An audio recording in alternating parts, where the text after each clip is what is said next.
Hi, my name's Tanya Edwards and I teach performing arts at Epping Campus, and the area that I'm going to be speaking about is feedback.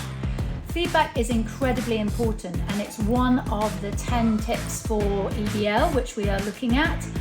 The thing I'm going to talk about is formative feedback. It's really important to give feedback along the way as learners develop. So some of the ideas that I've come up with for feedback are 5-word feedback. So 5-word feedback is where you literally only give students 5 words on a post-it note.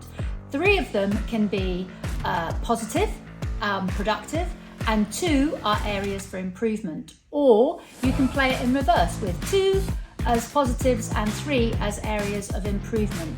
So this might be constructive, prepared, organised, and then it might say lack of preparation or organisation. And then you're giving the students direct areas to look at, but you're not giving them an absolute guide. Another thing that I've done with students is created peer feedback sheets. So it's very important when you're giving feedback that it's effective, and that means it's action orientated and really specific for each student. So I created some short student feedback sheets so that each student, when they peer feedback the other student, is using questions that I've created which hit the criteria.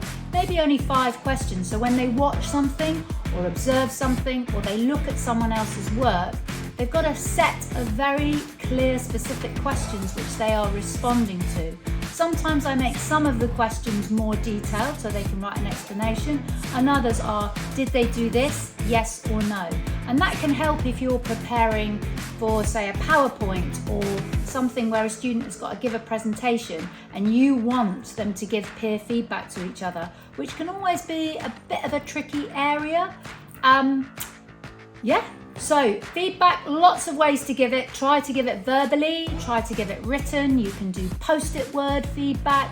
I've also done a way of feeding back when a student is struggling by just holding up a different coloured card. So if they're struggling and they want some support and feedback, they hold up a red card. If they fully know what's happening and know what's going on, they hold up a blue card. So I might start an activity and ask all the students whether they're feeling which or the other. And then I'll focus my attention on going and spending time with the students that have got the red card, so I know that they need additional support and they want more feedback and understanding. Thanks very much.